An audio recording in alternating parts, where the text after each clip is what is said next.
Je voudrais vous montrer une astuce pour pouvoir remplir le tableau Excel que je vous fournis. Je lance le fichier. Dans le fichier, donc, on va retrouver toutes les classes. Dans la classe numéro 1, ce que je peux proposer, c'est de mettre la petite section. La classe 2, pourquoi pas la grande section. Après, on peut mettre des sixièmes. En fait, vous mettez vraiment le nom de la classe qui peut vous intéresser. En cliquant sur la classe numéro 1, ça m'envoie automatiquement sur la classe de la petite section. Si je reviens sur la retour lisse et la grande section, la classe numéro 2, on le retrouve aussi à ce niveau-là.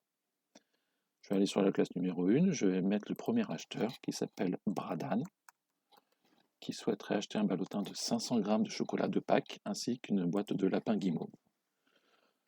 En validant, donc, vous devez récolter la somme de 46,20 € et pour cet achat, M. Bradan en fait, met une marge bénéficiaire pour l'école de 12,30 €. Là, on va arriver dans une autre personnalisation. Donc, monsieur ou madame Poncin souhaiterait acheter des œufs.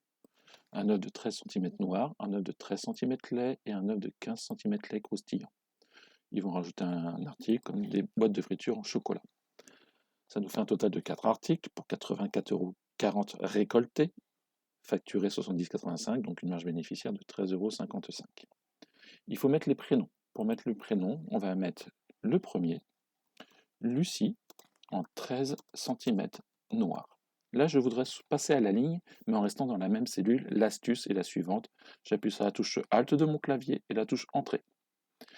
Je reste dans la même cellule, je vais mettre la personnalisation. Je lis en 13 cm lait.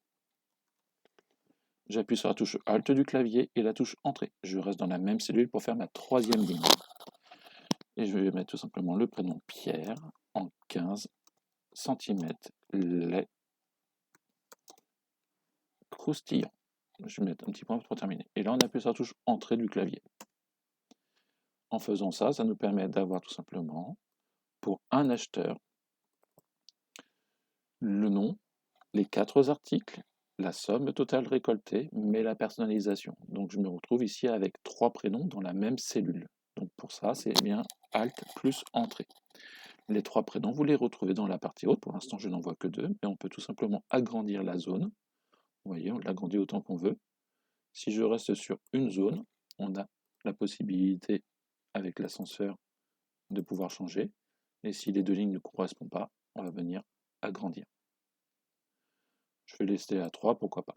Et une fois qu'on aura tout terminé, il suffira d'aller dans la récapitulation et voir la globalité des achats qui auront été faits pour l'ensemble des classes. Si je reviens sur ma classe numéro 1, qui est la petite section, je retrouve les acheteurs. Il me suffit pour ça de finaliser, d'enregistrer sous.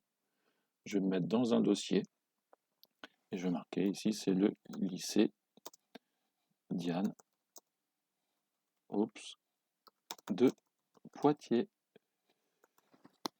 Voilà pour le truc et astuce. Donc Alt plus Entrée permet de rester dans la même cellule, mais de faire plusieurs lignes.